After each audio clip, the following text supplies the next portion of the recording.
इससे बड़ा मजाक मेरे साथ जिंदगी क्या करेगी। मैं जहाजी साइज के बेड पर बैठी यही सोच रही थी कि जिंदगी ने मुझे कहाँ से कहाँ ला खड़ा किया। आज इतने अरमानों के बाद जब मेरी शादी हुई तो वो भी एक ऐसे लड़के से जिसे मैंने खुद पाल पोस कर बड़ा किया था, जो कि मुझसे तकरीबन 10 साल छोटा था। जिंदगी वाकई इंसान को मजाक बनाकर छोड़ती है और मेरे साथ भी ऐसा ही हो रहा था। मेरा दिल खून के आंसू रो रहा था क्योंकि मैं एक खूबसूरत और नौजवान लड़की थी। मैंने सोचा था कि मेरी शादी किसी अच्छे घराने में होगी और माकूल इंसान से होगी, पर फूफो ने मेरी शादी अपने 13 साला बेटे के साथ ही कर दी। पर यह हुआ कैसे, ये भी एक दिल खराश कहानी है। वो एक सर्द सुबह थी जब मैं पैदा हुई। मेरे रोने की आवाज सुनकर मेरी फूफो जान ने यही कहा था कि ये तो किसी चमगादड़ के से बोलने की आवाज है, ये इंसान की नहीं लगती। ये देखकर सब लोग हंसे थे। ये बात मजाक से ज्यादा मेरे लिए उस वक्त हकीकत बन गई जब मेरी माँ मेरी पैदाइश के वक्त ही फौत हो गई थी और फिर उसके बाद मुझे सब्ज कदम वाली मशहूर कर दिया गया। जो भी मेरे घर आता मेरी फूफो उसे यही कहती कि ये बड़ी मनहूस है, इसकी वजह से इसकी अपनी माँ मर गई, तो सोचो अब ये हमारे घरों में क्या तबाही लाएगी। मुझे तो कोई भी अपने घर ले जाने के लिए तैयार नहीं था, पर फिर मेरी बड़ी फूफो को उनके शौहर ने जोर दिया कि तुम इस तरह अपनी भतीजी को अकेले मत छोड़ो, तुम्हें चाहिए कि तुम इस वक्त में उसकी मदद करो। बेचारी वो अभी नो उम्र है, अभी अभी पैदा हुई है, तो वो कहाँ जाएगी, उसका तो बाप भी इस दुनिया से चला गया है। बस इसीलिए मैं सब्ज कदम वाली मशहूर हो गई थी, क्योंकि मेरे अब्बा तो मेरे दुनिया में आने से 3 महीने पहले चल बसे और शायद उसी सब की वजह से अम्मा परेशानियां झेल झेल कर मेरी पैदाइश पर चल बसी थी। या ना जाने किसके मजाक और किसकी और हद तक से वो इस दुनिया से ही चली गई थी। उसके बाद मुझे फूफो ने पाला, पर जब मैं 6 साल की हुई तो घर में खूब दौलत आने लगी। अब फूफो के घर में इस कदर दौलत और रेल पेल देखकर खानदान के सभी लोगों की तवज्जो मेरी तरफ हो गई थी, क्योंकि मेरे घर में आने से ही ये दौलत आई थी। फूफो सबसे यही कहती कि ये तो बड़ी खुशकिस्मत निकली, मैं इसे बदकिस्मत समझती थी, पर देखो तो सही, इसके आने से मेरे घर के हालात सुधर गए हैं, शायद इसकी दुआ लगी है। मैं फूफो की बातें सुनती तो हैरान रह जाती। पहले तो फूफो मुझे मनहूस और सब्ज कदम कहती थी, अब अचानक ही मेरी तारीफ शुरू कर दी। शायद ऐसा होता भी ना अगर दरमियान में एक वाकया न होता। हुआ यूं कि मुझे मेरी खाला अपने घर लेकर गई, पर जिस दिन से वो मुझे अपने घर लेकर गई थी मेरी फूफो के घर में नुकसान हो रहा था, और रोज रोज ऐसा नुकसान होता कि फूफो को समझ ना आती कि ऐसा क्या हुआ है। आखिर उन्होंने अंदाजा लगाया कि मेरे जाने के बाद ये सारे नुकसान हो रहे हैं, तो फूफो ने अपने कान पकड़ लिए, बोली कि अब तो मैं इस लड़की को यहाँ से कहीं ना जाने दूंगी। ऐसा ही हुआ, जब वो मुझे वापस अपने घर लेकर आई तो घर में होने वाले नुकसान में कमी वाकई होने लगी, बल्कि वही नुकसान फायदे में बदलने लगा। तब मेरी फूफो को यकीन आया कि वाकई ये लड़की तो मुबारक कदम वाली है, आइंदा इसे घर से बाहर नहीं जाने दूंगी। और फिर फूफो ने जो कुछ शुरू किया वो मेरे लिए एक नई मुसीबत था। मैं तो समझी थी कि फूफो अब मेरे साथ अच्छा रवैया इख्तियार करेंगी, पर इन्होंने मुझे सोने वाली चिड़िया समझ लिया और दिन रात मेरी हिफाजत करने लगी कि मैं कहीं किसी से बातचीत ना कर लूं। फूफो कहती कि मेरा कोई बेटा तेरा हम उम्र होता तो मैं उसके साथ तेरी शादी कर देती। बार बार कहने के बावजूद भी मेरा ध्यान इस तरफ नहीं गया कि फूफो मुझे क्या कहना चाहती हैं। अभी फूफो का बेटा सादिक तकरीबन 13 साल का था और मैं 23 साल की थी कि एक दिन मेरी खाला घर आई। वो ड्राइंग रूम में बैठी फूफो से बातें कर रही थी। शायद वो फूफो से मेरा रिश्ता मांगने आई थी। वो अपने बेटे अरसलान के साथ मेरी शादी करना चाहती थी। अरसलान तकरीबन 26-27 साल का था, एक खूबरू नौजवान था। उसकी एक बैंक में नौकरी भी थी। खाला ने फूफो अम्मी से पूछा कि आपने इसका रिश्ता कर दिया है या नहीं, तो फूफो बोली कि हाँ, मेरी बेटी का रिश्ता तो कब से हो गया है, आप अपने बेटे के लिए कोई और रिश्ता देखें। ये सुनकर खाला हैरान हो गई और फूफो से पूछने लगी कि भाभी आपने बेटी का रिश्ता कहाँ तय कर दिया, अभी तो इसकी उम्र इतनी नहीं है। फूफो कहने लगी कि मैंने इसका रिश्ता जहाँ भी तय किया हो, तुम लोगों को इसकी खबर लेने की जरूरत नहीं, जब ये छोटी थी तो इसको पाल पोस कर मैंने बड़ा किया, अब इसका रिश्ता भी मैं ही करूंगी। खाला पूछने लगी कि बहन, मैं तुम्हें कुछ नहीं कहती, मुझे वैसे ही बता दो कि तुमने सादिया का रिश्ता कहाँ तय किया है। तब फूफो ने जो बात बोली उसने मुझे न सिर्फ हैरान कर दिया बल्कि मुझे रोने पर भी मजबूर कर दिया। फूफो बोली कि मैंने सादिया का रिश्ता अपने बेटे सादिक के साथ किया है। ये सुनकर मेरी तो जैसे मारी परेशानी की नींदें उड़ गई थी। मैंने कहा, आप ये क्या कह रही हैं? मैं भी अपने पर्दे से पीछे से निकलकर ड्राइंग रूम में आकर फूफो के सामने खड़ी हो गई थी। तू हमारी बातें सुन रही थी, बहुत शौक है तुझे शादी करने का? फूफो ने मुझे झंझोड़ते हुए कहा। ऐसी बात नहीं है फूफो, लेकिन आप मेरा रिश्ता अपने 13 साला बेटे से तो ना करें। मेरी बात सुनकर फूफो हंसने लगी। अरे भाई, क्यों ना करूं? तू इतनी मुबारक है, मेरे लिए तो तू सोने की चिड़िया है। मैं तुझे इस घर से बाहर नहीं जाने दूंगी। फूफो खुदा, मैं तुझे इस घर से बाहर नहीं जाने दूंगी। फूफो खुदारा मेरी जिंदगी तबाह ना करे। मैं अपने से 10 साला छोटे लड़के को कैसे शौहर मान लूं? मैंने चिल्लाते हुए कहा तो फूफो ने मेरे जबड़े पकड़ लिए और बोली, आइंदा अगर तूने ऐसी बात कही तो मुझसे बुरा कोई नहीं होगा। तुमसे 10 साल छोटा नहीं है वो, 17-18 साल का लगता है और तुम भी अभी जवान हो। मैं बहुत ज्यादा समझदार थी, कहने लगी कि अभी तो मैं जवान हूँ, कल को जब मैं 33 साल की हो जाऊंगी तो आपके बेटे की जवानी अभी अभी शुरू होगी, तब वो क्या करेगा? फूफो को जरा शर्म न आई, बोली कि कोई बात नहीं, एक शादी उसकी तेरे से छोटी लड़की से भी करा दूंगी। मैंने कहा, फूफो, मैंने आखिर ऐसा क्या कसूर किया है कि आप मेरी शादी एक ऐसे लड़के से कराएंगी जो बाद में दूसरी शादी करे? फूफो के सर पर मगर भूत सवार था। वो कह रही थी कि तुमसे शादी करना मेरे बेटे की मजबूरी है, क्योंकि तुम्हारे अलावा ये नहीं रखे, पर मेरी शादी अपने बेटे से ना करें। फूफो बोली कि ऐसा नहीं हो सकता, ऐसे तू हाथ से निकल जाएगी, मैं इस सब पर भरोसा नहीं कर सकती। जल्द अज जल्द तेरी शादी करूंगी। फूफो की बातें सुनकर मैं रोने लगी। मेरी खाला ने मुझे तसल्ली दी और वहां से चली गई। वो और कर भी क्या सकती थी, मगर इससे पहले कि कुछ और होता, पूरे खानदान में बात फैलती। फूफो ने एक अनोखा कारनामा ये किया कि उसी रात घर में मौलवी साहिब को बुलवाया और कहने लगे कि चलो तुम दुल्हन वाले कपड़े पहनो और तैयार हो जाओ। मैं फूफो की बात समझी नहीं थी, मगर देखा तो फूफो अपनी आंखें निकाले खड़ी मुझे निकाह पर आमादा कर रही थी। मैंने कहा, फूफो, मैं निकाहनामे पर दस्तखत नहीं करूंगी तो मेरी शादी नहीं होगी। तब फूफो ने एक ऐसी बात बोली जिसने मेरा कलेजा छलनी कर दिया। बोली कि तेरी माँ भी ऐसी ही थी और तू भी ऐसी निकली। मैं तेरी जिंदगी तबाह कर दूंगी, अगर तूने मेरे बेटे से शादी नहीं की। तू खुद को समझती क्या है, बहुत हूर परी है कोई, जो मैं तेरे ऊपर मरी जा रही हूँ। तू यहाँ से गई तो किसी और के घर भी बस नहीं पाएगी, ये बात मेरी लिख कर रख ले। मेरी फूफो ये बातें करती मुझे किसी डायन से कम मालूम नहीं हो रही थी।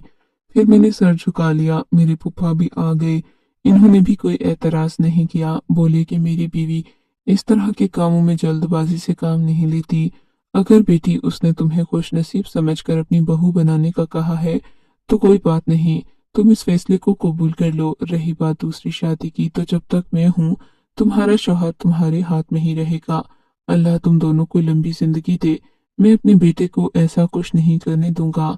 मैं उसको इस बात का पाबंद बनाऊंगा कि वो सिर्फ तुम्हारा बनकर रहे। और ये बात निकाहनामे में भी लिखवा दी गई। यूं मैं थोड़ी मुतमईन हो गई कि चलो, मेरा शौहर अगर दूसरी शादी करेगा, गाड़ी बंगला सब मेरे नाम हो जाएगा। मैं इस शर्त पर राजी हो गई थी कि अच्छा चलो, मेरे लिए तो जिंदगी आसान ही होगी। मैंने अपने शौहर को अपने से कम उम्र होने की वजह से दबा कर भी रखना था। वो मेरी हर बात मानता और यूं जिंदगी आराम से ही गुजर बसर हो जाती। खैर, मेरा निकाह कर दिया गया। अब मेरा शौहर मेरी फूफो का 13 साला बेटा बन चुका था। मुझे उससे कोई डर नहीं था। मैं जानती थी कि वो कम उम्र है, छोटा बच्चा है, कभी भी मेरे सामने तनकर बात नहीं कर सकेगा। पर मैं नहीं जानती थी कि मर्द तो मर्द होता है, फिर चाहे वो बच्चा हो, बड़ा हो या फिर बूढ़ा हो, वो अपनी फितरत से बाज नहीं आता। मैं अपनी फूफो से मिलकर अपने कमरे में चली गई। मैंने दुल्हन वाला सुर्ख जोड़ा पहना हुआ था। तभी कमरे का दरवाजा खुला और उसी शान के साथ मौसूफ अंदर दाखिल हुए। इनकी उम्र सिर्फ 13 साल थी, पर कद निकला हुआ था तो लगते 18 साल के थे। कमरे में दाखिल होते ही इसने मेरी तरफ देखा और बोला, सादिया तुम बड़ी खूबसूरत हो। मेरा दिल तो नहीं चाहता कि मैं तुम्हारे साथ ऐसा करूं, पर क्या करूं, मेरी मजबूरी है, तुम्हें मेरे साथ चलना होगा। मैं उसकी तरफ हैरान होकर देखने लगी। सादिक, कहाँ चलना होगा? ये तुम कैसी बातें कर रहे हो? चुप करके सो जाओ, काफी रात हो गई है। मैं उसे बच्चों की तरह डांटने लगी। मुझे आज भी वो वक्त याद था जब मैं उसे ऐसे ही डांट डांट कर होमवर्क करवाया करती और उसे कभी कभी खाना भी अपने हाथों से खिलाया करती थी। और आज वही मेरा शौहर बन बैठा था। मैं अपनी किस्मत पर हंस रही थी, क्योंकि ये सब जो हो रहा था ये मेरी सोच और समझ से बाहर था। बहरहाल मैंने सादिक से कुछ भी नहीं कहा। मैं नहीं चाहती थी कि वो बिगड़ जाए, खामखा मुझसे किसी बात का बदला निकालने लग जाए। मैं तो उसकी बड़ी बहन ही की तरह थी। खैर, फिर वो बेड पर आकर बैठा और मुझे एक ऐसी बात कही कि मैं हैरान रह गई। मेरी सर झुकाकर बोला, मुझे माफ कर दो सादिया बाजी। अम्मा ने आपको लालच में आकर मेरे साथ ब्याह दिया है। अम्मा को ऐसा नहीं करना चाहिए था। बाजी, मैं जब से बड़ा हुआ हूँ आपको मैंने अपनी हिफाजत करते ही देखा है। आपने मुझे माँ बनकर पाला है। अब अगर मैं आपसे शादी का रिश्ता निभाऊंगा तो ये तो ऐसे ही हो जाएगा कि माँ बहन का रिश्ता पामाल हो गया। मैं ऐसा सोच भी नहीं सकता बाजी। मैं आज भी पहले ही की तरह हूँ। अगर आप चाहो तो इस बात की तस्दीक कर सकती हो। आप बस कुछ दिन रह कर देखो। मैं आपको हाथ तक नहीं लगाऊंगा, ना ही आपसे कोई ऐसी बात करूंगा। हम बहन भाई ही की तरह रहेंगे। पर एक रात आपको मेरे साथ चलना होगा, और वो रात आज ही की रात है। मैं सादिक की बातें सुनकर हैरान रह गई। एक तरफ सादिक मुझे बहन कह रहा था, दूसरी तरफ रात को मुझे अपने साथ चलने का कह रहा था। मैंने कहा, सादिक मैं समझी नहीं कि तुम क्या कहना चाहते हो। मैं तो बहुत समझ नहीं आता कि क्या करूं, और तुम हो कि मुझे यहाँ से भी चलने का कह रहे हो। सादिक मेरे सर पर दिलासा देकर बोला, आपी मैं छोटा तो हूँ पर तुम्हारी हिफाजत तो कर सकता हूँ, क्योंकि मैं एक मर्द हूँ। मैं तुम्हें जहाँ लेकर जाऊंगा उसके बाद तुम्हारी जिंदगी में कोई तकलीफ और परेशानी नहीं आएगी। तुम चलो, बस मैं तुम्हें यहाँ से निजात दिलाऊंगा, और उसके बाद तुम अपनी जिंदगी में खुश रहोगी। ये कहकर मुझे उसने मेरी चादर लाकर दी और कहा कि ये ओढ़ लो, और उसी जोड़ा भी रहने दो, इसको उतारना नहीं। मैं बाद में बताऊंगा कि क्यों नहीं उतारना। मेरे साथ ही गाड़ी में बैठो और अभी इस घर से निकलते हैं। खैर, मुझे सादिक अपनी गाड़ी में बिठाकर बाहर ले आया। सादिक को छोटी सी उम्र में गाड़ी चलाना भी आता था। मैं हैरान थी कि सादिक किस कदर महारत से गाड़ी चलाता था। काफी देर गाड़ी चलाने के बाद उसने गाड़ी एक जगह रोकी और एक शख्स को फोन करने लगा। हाँ, कहाँ हो तुम? दूसरी तरफ से कोई बंदा उसे जगह का पता बताने लगा, तो सादिक ने गाड़ी उसी तरफ मोड़ दी। तकरीबन 10 मिनट की मजीद मुसाफत के बाद हम लोग एक मस्जिद के बाहर पहुंच गए थे। मैंने देखा मस्जिद में बरकी रोशनियां अभी तक जगमगा रही थीं, हालांकि रात के तकरीबन 2 बज रहे थे। मस्जिद दुल्हन की तरह सजी हुई थी। मैं वहां से गाड़ी से उतरकर अंदर आई। सादिक मुझसे कहने लगा कि मैं आपको अल्लाह के घर में ले आया हूँ, अब से आप यहीं रहेंगी। मैंने कहा, ये तुम कैसी बातें कर रहे हो सादिक? अल्लाह के घर में एक दुल्हन का क्या काम है, और मैं यहाँ क्यों रहूंगी? मुझे यहाँ कौन रहने देगा? मस्जिद में तो सिर्फ मर्द ही आते हैं। तब वो हंसकर बोला, ऐसी बात नहीं है बाजी, मैं यहाँ पर आपको इसलिए नहीं लाया, बस आप अंदर आए, आपको सारी हकीकत पता चल जाएगी। मैं अंदर गई तो ये देखकर हैरान रह गई कि मस्जिद के एक कोने में बड़ी ही खूबसूरती से उसे सजाया गया था। रोशनियां जगमगा रही थीं और सफेद कपड़ों में मलबूस एक नौजवान भी बैठा हुआ था, जिसने अपनी नजरें झुका रखी थीं। ये क्या है? मैंने परेशानी से सादिक को सवाल किया तो बोला, ये आपका शौहर है। ये तुम क्या कह रहे हो सादिक? ये शख्स कौन है, मुझे सच बताओ। देखो बाजी, मैं तुम्हें किसी दूसरी जगह भी लेकर जा सकता था, पर उस वक्त तुमको ये लगता कि शायद मैं तुमसे कोई धोखा कर रहा हूँ या तुम्हें बेच कर जा रहा हूँ। लेकिन मैं तुम्हें गवाह बनाकर, अल्लाह के घर को गवाह बनाकर यहाँ लाया हूँ, ताकि तुम्हें मुझ पर कोई शक न रहे और बाद में तुम ये न समझो कि मैं तुम्हें बेच कर चला गया हूँ। मैं तुम्हें यहाँ तुम्हारी शादी करवाने लाया हूँ, और तुम देख लेना, ये नौजवान जिसका नाम साकिब है, ये बहुत ही उम्दा तबीयत का मालिक है, बहुत नफीस है। तुम इसके साथ रहोगी तो जिंदगी भर के गम भूल जाओगी। ये मेरा भी उस्ताद है।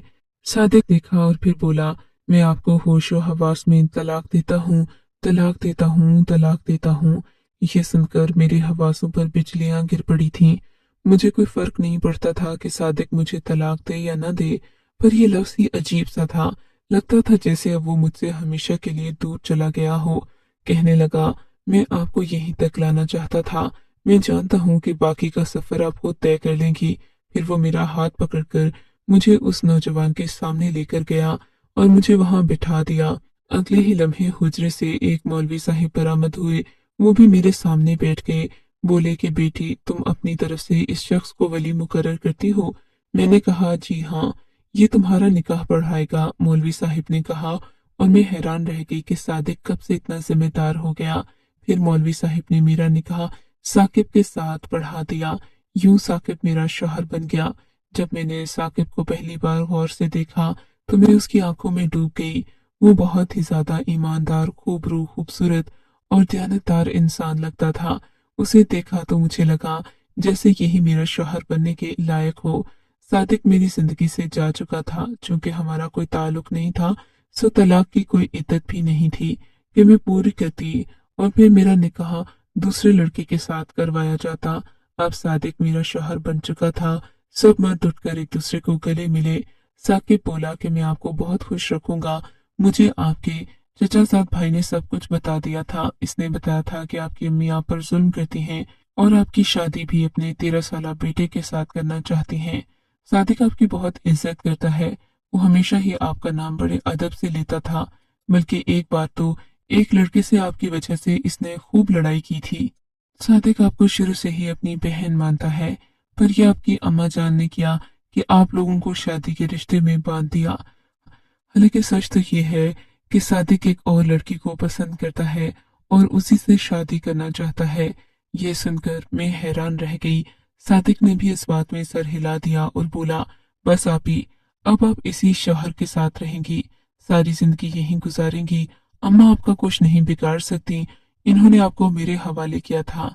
अब मैं जानूं और मेरी जिंदगी मैं जो चाहूं करूं, वो मुझे कुछ नहीं कह सकती, ना मुझे पाबंद कर सकती हैं कि मैं किसके साथ शादी करूं और किसे छोड़ दूं। सादिक ये कहकर उठ गया। साकिब ने मेरा हाथ पकड़ा और बोला, चलो अंदर चलते हैं, मैं तुम्हें अपनी जिंदगी का एक राज बताना चाहता हूँ। मैंने कहा, ठीक है। मैं सादिक के जाने के बाद परेशान भी थी कि नए लोग हैं, बिल्कुल अजनबी हैं, कहीं मेरे साथ धोखा ना करे, मेरे साथ कोई जुल्म ही ना कर ले। पर ऐसा नहीं हुआ। वो मुझे अंदर कमरे में लेकर गया और कहने लगा कि आज से ये घर सारा तुम्हारा है।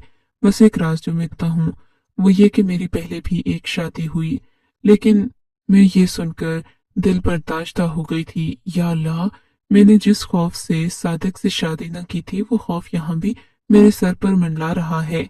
पर फिर साकिब ने अगली बात शुरू की। मैं अपनी बीवी से मोहब्बत करता था। वो एक अमीर सादी थी, पर उसे शायद मेरा सादा सा तर्ज जिंदगी पसंद नहीं आया। एक दिन मुझे छोड़कर चली गई। मैंने भी उसे तलाक दे दी और अब मैं अपनी जिंदगी में बिल्कुल अकेला था। मैं शायद जिंदगी भर शादी न करता, क्योंकि एक मोहब्बत करने के बाद इंसान में किसी दूसरे को चाहने की गुंजाइश नहीं रहती।